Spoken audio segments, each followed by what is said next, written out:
Então seja bem-vindo ao Dia D desta semana. O Dia D, como sabem, é um programa criado para analisar o país à direita. Ora, esta semana temos um regressado Rui Ramos e temos um repetente Miguel Morgado. Ele, cada vez que vem para o programa, aparece cada vez mais bronzeado, pode reparar, não é? Bom, e o que é que nós temos para si esta semana? A agenda está cheinha, quer ver?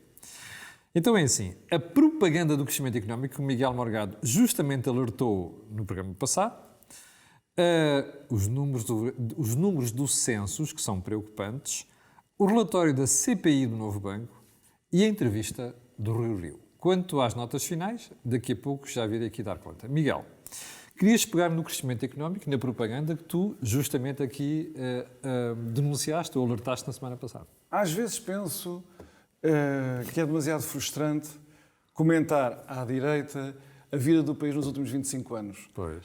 Porque tudo isto provoca a mim e a vocês dois, de certeza, e a quem nos está a ouvir, uma sensação de déjà vu permanente. Há 25 anos que isto é assim. É tudo sempre tão previsível. O uso massivo da propaganda do Estado com a cooperação imediata do corpo mediático, dos jornais do costume, das televisões do costume, para fazer passar aquela mensagem de que nós estamos sempre à frente dos outros, ao mesmo tempo ficamos para trás. Sim. Quanto mais ricos na propaganda, mais pobres nos salários, no nível de vida dos portugueses. Precisamente como estavas a dizer, na semana passada fizemos aqui uma análise, enfim, razoavelmente exaustiva da situação económica do país, porque já sabíamos que isto ia acontecer. E a reação do governo e dos... Nem era preciso ser oráculo, porque bastava ver o crescimento económico no ano passado, no mesmo período, segundo trimestre, e no trimestre anterior, para nós percebermos que em cadeia e face ao trimestre do ano passado, isto ia dar um pulo. É evidente. Que era tão baixo que só podia evidente, é um efeito estatístico puro, aliado ao facto de nós agora irmos viver, como eu disse a semana passada, durante 2 anos, 3 semestres, 4 semestres, os efeitos não só desse efeito de ressalto, mas também desta injeção de despesa massiva que foi colocada, não tanto pelo Estado português, porque aí houve muita austeridade no auxílio às empresas e às famílias. Foi dos 27 países da União Europeia, o Estado português foi o segundo país que menos auxiliou as empresas e as famílias durante esta crise gravíssima, onde houve fome no país, miséria, desespero de muita gente, mas, ao mesmo tempo, perceber que o nosso ano foi dos piores, como demonstrámos, o ano passado, portanto, a gestão económica da epidemia foi desastrosa por parte de Portugal. Agora começa este período que vai ser de festa, com a injeção de muitos milhões, já se o país todo de mãos estendidas a querer receber esses milhões. Isso vai ter um efeito nestes números também durante 3 ou 4 semestres. Por isso é que vale a pena ver, não andar cego por este folclore que se vai montar aqui durante muito tempo. É comparar com os outros. Exatamente, comparar com os outros e ver isto. Depois deste folclore, 3, 4 semestres, 1 ano e meio, 2 anos, até 2023, até ao final de 2023, do que é que vai sobrar? O que é que vai sobrar de todo este folclore? E então eu dei-me ao trabalho de fazer este exercício. Peguei em todos os programas nacionais de resiliência, Portugal apresentou o seu à Comissão Europeia, cada um dos países teve que apresentar, e nesses programas todos os países tiveram de fazer um cálculo de previsões do PIB a 4 ou 5 anos, variou consoante os países. E eu fiz a 4 para fazer uma comparação homogénea. A 2024. A 2024, quer dizer, em 2024, o que é que cada um dos países prevê que seja o seu crescimento depois de todo este folclore? Sim. Isto é, o que é que sobra, o que é que fica para os portugueses, desde longo prazo, para aumentar os salários, para aumentar o nível de vida, a mobilidade social, etc. E então, olhando para o gráfico que eu construí, onde eu reuni todos os países chamados da coesão, e incluí também a Itália, porque é um país aqui muito problemático. A vermelho eu coloquei a barra, como poderão ver quem está a assistir ao programa. Está a aparecer agora. A barra de Portugal, e percebe-se que Portugal fica uma vez mais na cauda da Europa. Ficamos ali a medir forças com a Espanha e com a Itália, no que diz respeito ao crescimento de longo prazo que vai sobrar tudo isto. Veja-se a comparação com os outros países europeus. Inclusivamente com aquele país que nós ainda temos memória, o resto do país talvez já não tenha, mas nós ainda temos memória, como o que custou em 2010, 2011, 2012, demonstrar ao mundo que nós não éramos a Grécia. Que nós não éramos a Grécia. Veja-se como a Grécia vai sair desta crise comparando com Portugal. com um crescimento de longo prazo que é praticamente o dobro. São previsões, com certeza, mas são previsões feitas por cada um dos governos. Sim. E nós não estamos à espera que o governo português tenha sido modesto exatamente. nas previsões que fez para o decorrer da economia. Deixa-me ir aqui ao Rui. Rui, antes de mais, bem regressado. Já aqui fazias falta. Obrigado. Pergunta. Isto que o Miguel está a dizer tem acontecido nos últimos anos. Quer dizer, os outros, inclusive aqueles que estavam atrás de nós, já nos olham para o retrovisor. E, como se vê agora, mesmo com o PRR, nós vamos crescer pouco. Ora, porquê é que Portugal continua tão conivente com isto, nomeadamente os eleitores? Bem, agora vai-se, para pegar naquilo que o Miguel disse, agora vai ser mais fácil provar que não somos a Grécia, não é? Em relação a este último episódio deste crescimento de 15,5%, etc., eu olho como uma espécie de confissão do Governo sobre a situação do país. O Governo costuma saltar por cima das coisas. A austeridade não há. Houve cativações, diminuição do investimento público, mas não havia austeridade. Sim. Acabou a austeridade. E esta história também de estagnação a que temos estado condenados nos últimos 20 anos, com divergência em relação à Europa, e nós percebendo o quão o crescimento era importante para satisfazer as expectativas que os portugueses tiveram no século XX, no princípio deste século, em relação aos seus níveis de vida. Mas o Governo salta também por cima disso. Isto é, António Costa, quando se refere a isso, diz que Portugal teve algumas dificuldades, a economia portuguesa teve algumas dificuldades no princípio do século, mas agora está bem. E eu acho que nós percebemos que não está bem quando eles se agarram a uma coisa tão fácil de desmontar como é esta que resulta, este crescimento, entre aspas, que resulta da descompressão da economia. Aquilo que causou, aliás, uma das maiores quedas do PIB na Europa o ano passado foi a decisão governamental, por uma razão sanitária, de impedir atividades. Era muito óbvio que quando essas atividades não fossem impedidas, tudo retomaria. E é curioso que também tenham agarrado nisto em julho, quando aqueles indicadores do sentimento económico, da atividade económica, caíram no mês de julho. E muito provavelmente terá sido até essa a causa, de repente, o fim das medidas restritivas, porque se percebe que não era possível continuar com restrições sem ter um péssimo ou um mau segundo semestre, e sabe-se também por via das contas públicas que 2/3 do déficit já foram realizados no primeiro semestre, portanto não há muita margem para o segundo semestre que se quiser cumprir as metas do déficit, portanto era preciso fazer isso. Agora, isto não é uma questão meramente económica, isto é uma questão que tem a ver com a sociedade, é uma questão que até tem a ver com a demografia, e nós também tivemos os resultados do censo de 2021. Perdemos 200 mil pessoas. Perdemos mais de 200 mil pessoas. Portanto, esta década de 2011-2021 foi a primeira desde os anos 60 em que a população diminuiu em Portugal.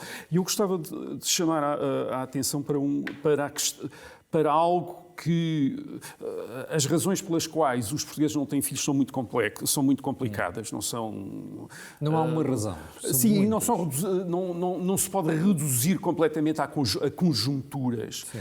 Mas há uma coisa que eu acho que se pode associar a este período de longa estagnação, que é o saldo migratório que noutros países compensa a baixa da natalidade. Sim, nós é negativo. E aqui,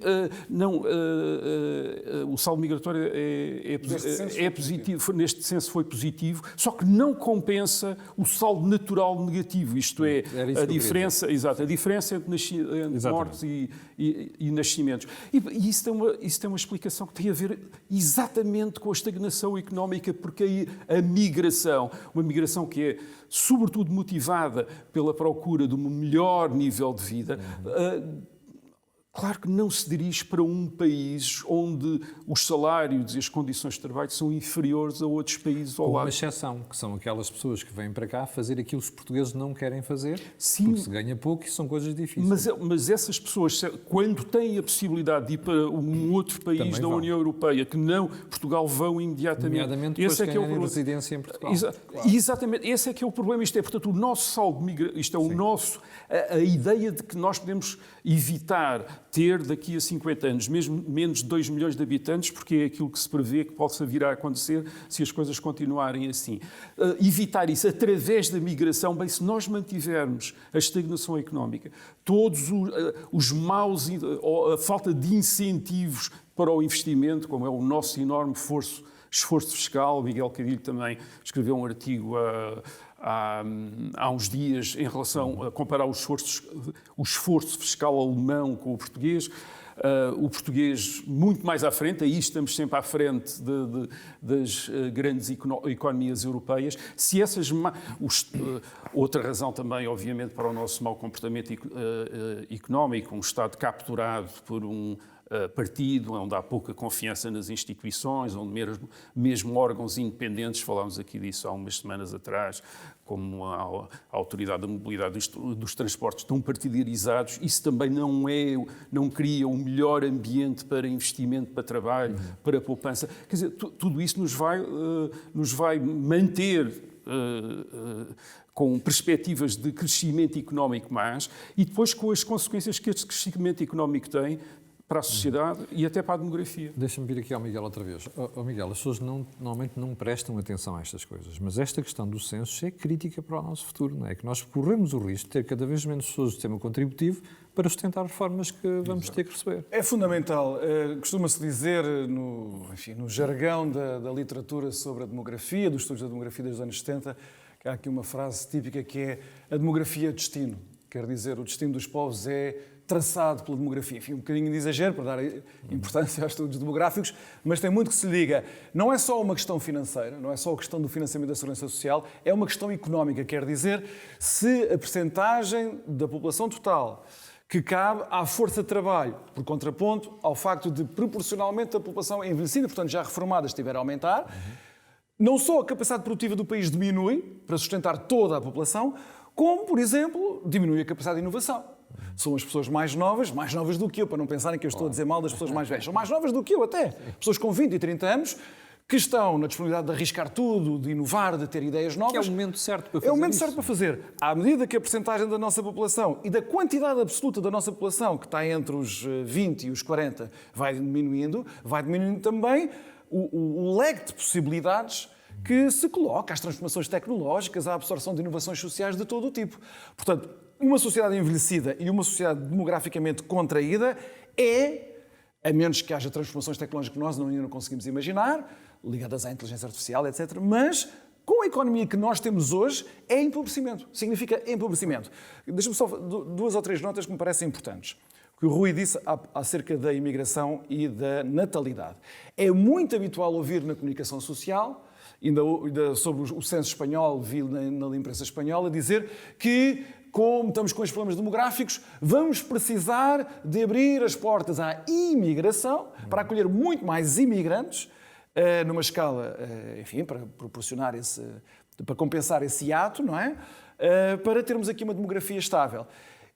Passando já por cima do argumento do Rui, que é a nossa incapacidade de atrair imigrantes, dada a nossa fragilidade económica, mas passando por cima disso, os números demonstram que colapsos na taxa de natalidade, como Portugal teve, e outros países, sobretudo no sul da Europa, tiveram. A exceção é a França, só. Não são compensados por níveis de imigração que não seja a praticamente total substituição da população indígena portuguesa, no prazo de 50 ou 60 anos, por população imigrante.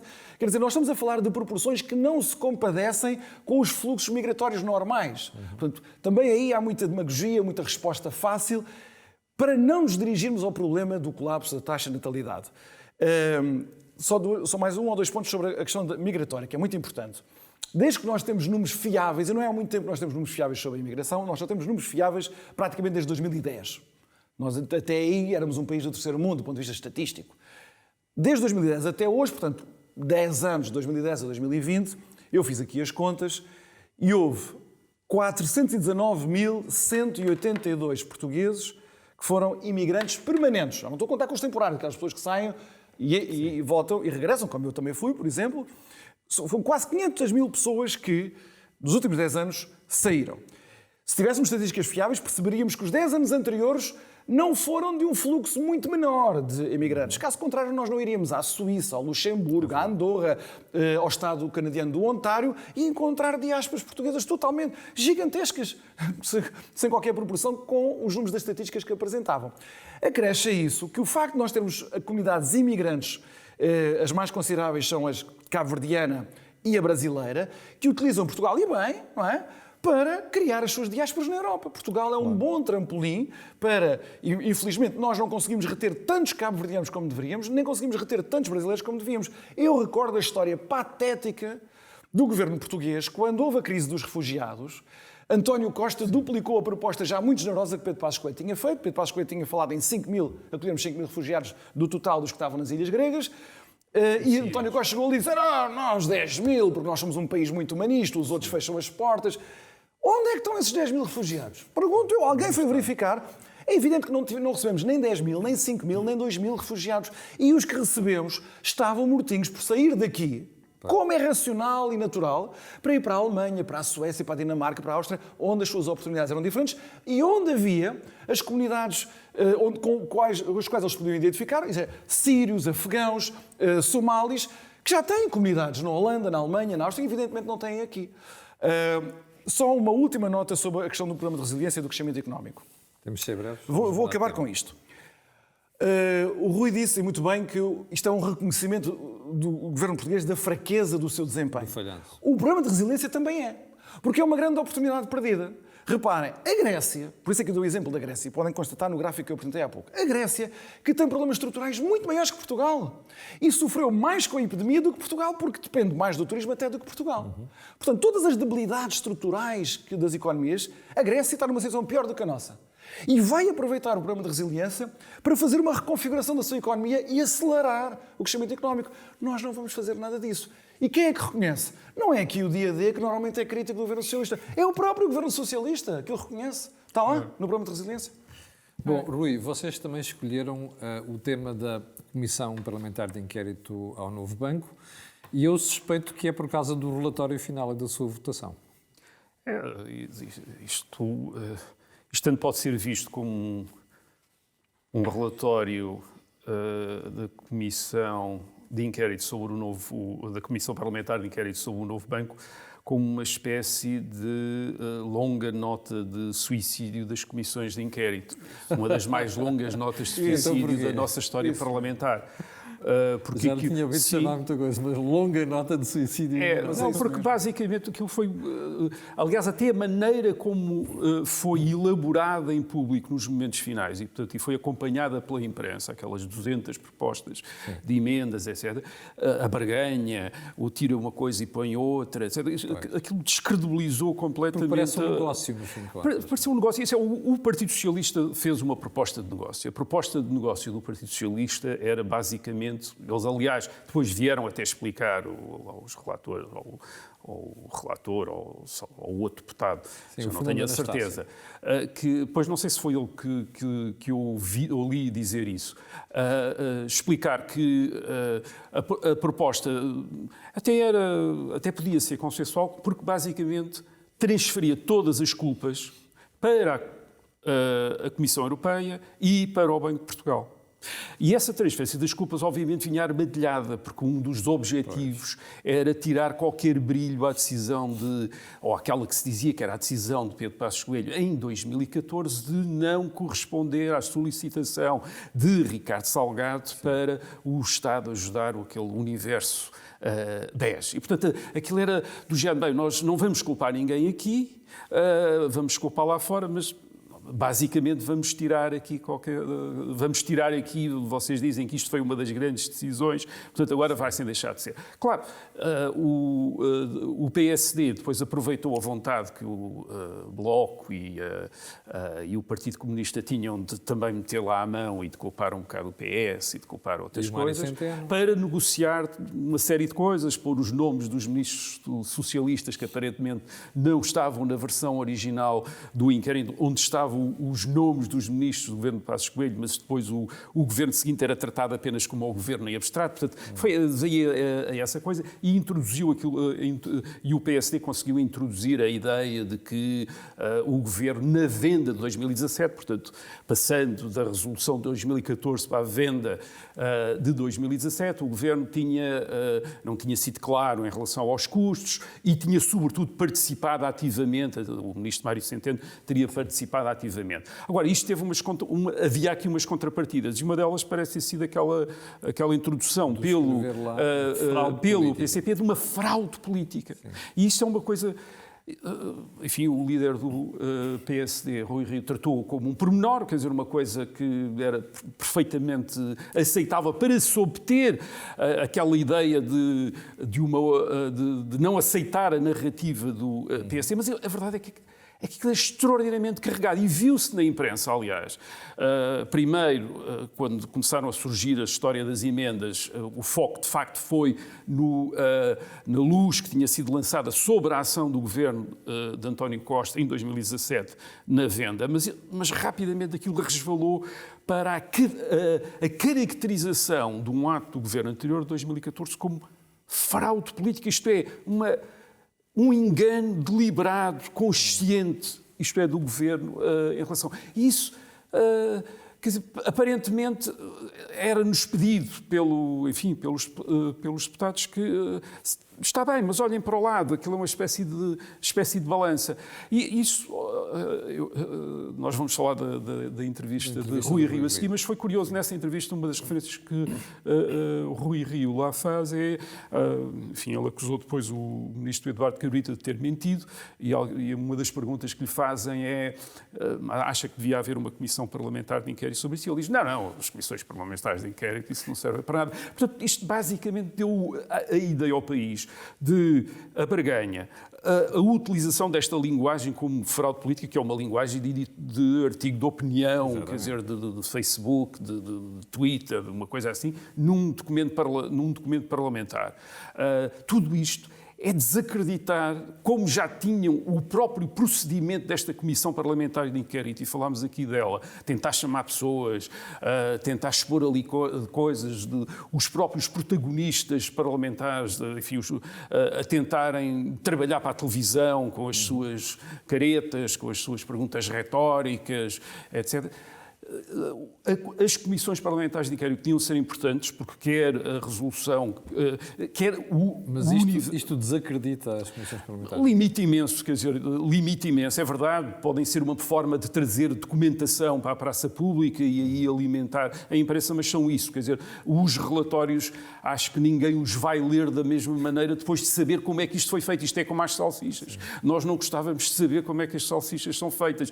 E este relatório agora sabemos como é que é feito. E se calhar não vamos comer de relatórios destes tão depressa. Miguel, também tens a mesma opinião? Tenho. Eu, se calhar, vou um bocadinho mais longe.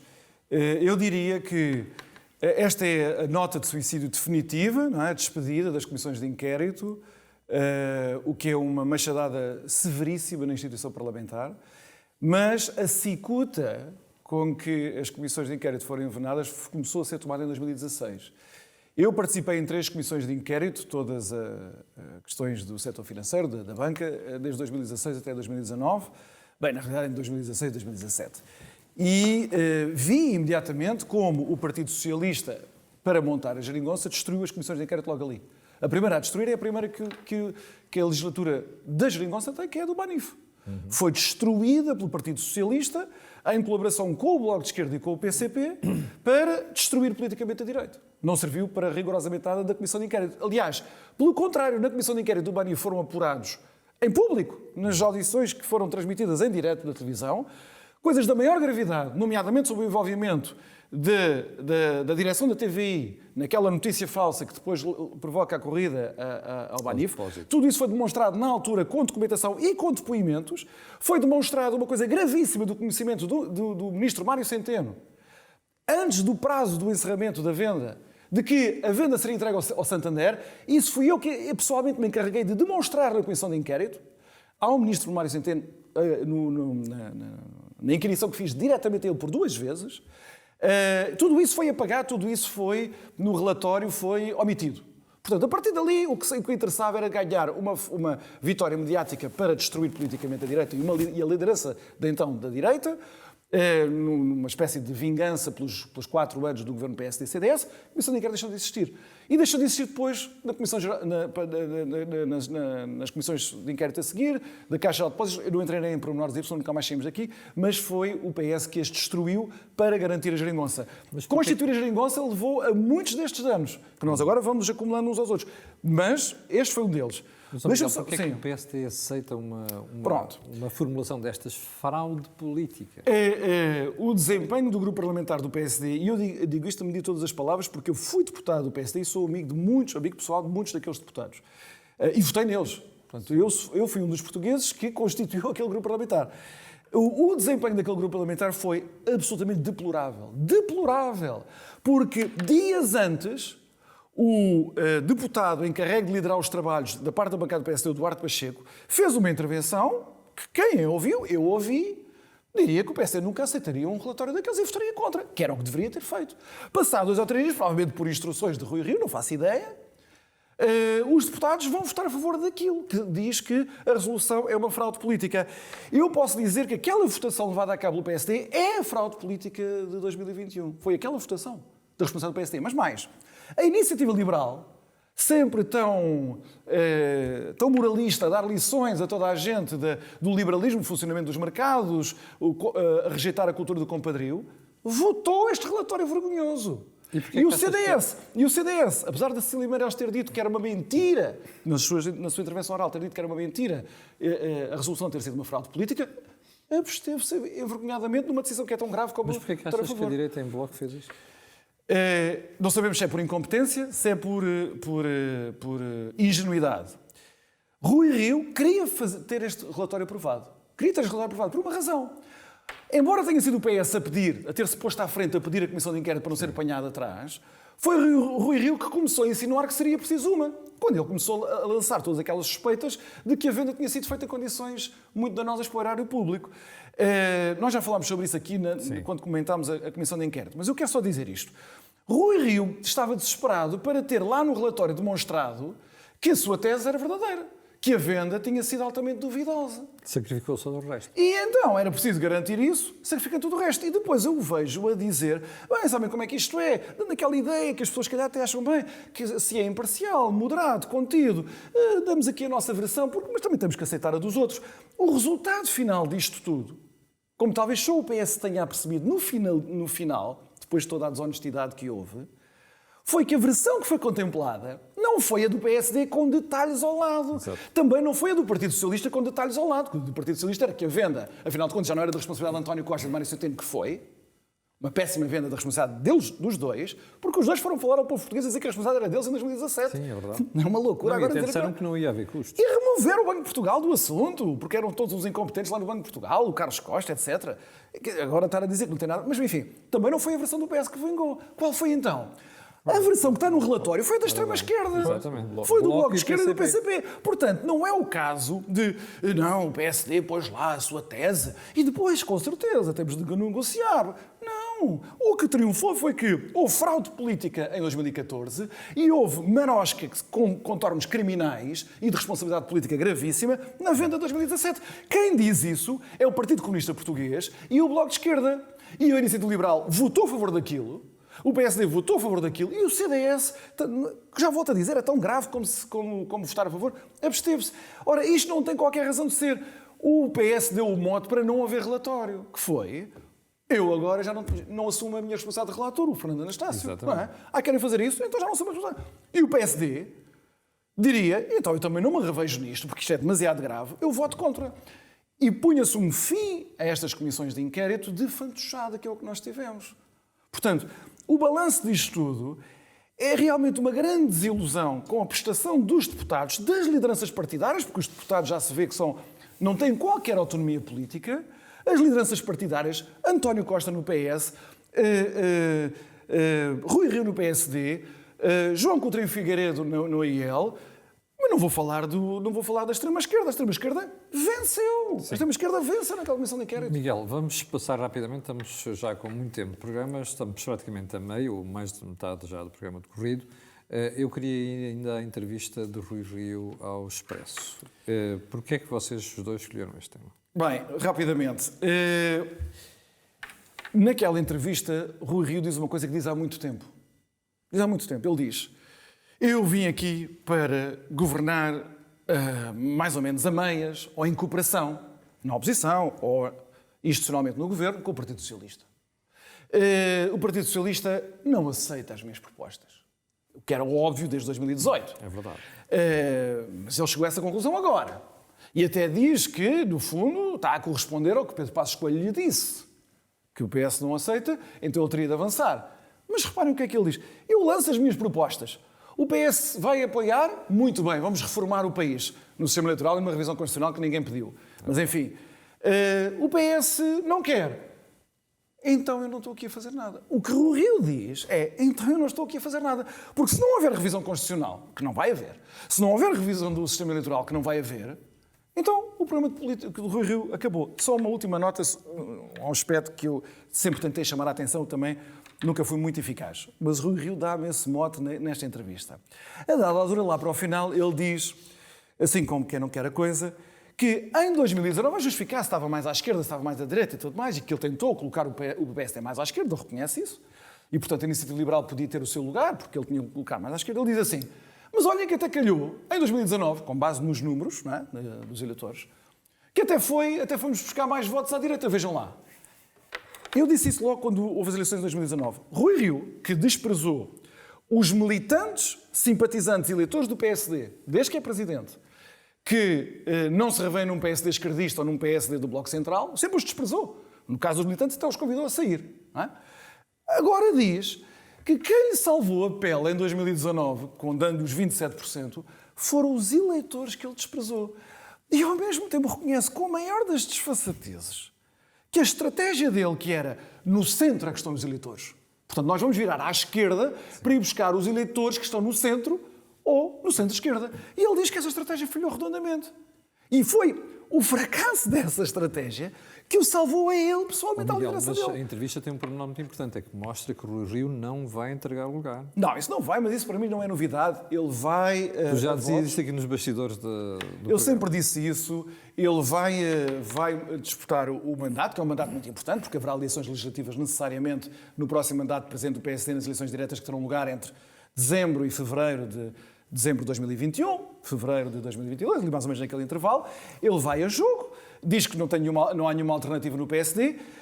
Veremos, eu espero que apareça uma alternativa para disputar as eleições com Rui Rio. Entretanto, ainda vamos ter eleições autárquicas, teremos muito que falar sobre isto, mas acho que vale a pena dar esta nota. Rui Rio reconhece que a estratégia dele, enaltecida por luminárias como o Pacheco Pereira e outros, que falhou, e que ele permanece como presidente do PSD porque falhou essa estratégia. Rui, a mesma questão. A entrevista do Rui Rio, o que é que se merece dizer? Pois, eu tenho uma ideia que, lendo a entrevista, não me parece que ele acho que tenha falhado. Quer dizer, isto é... e, aliás, lendo a entrevista, percebe-se também uma outra coisa, ao contrário do que algumas pessoas disseram em relação a Rui Rio nos últimos dias, é que ele não mudou nem vai mudar a sua estratégia.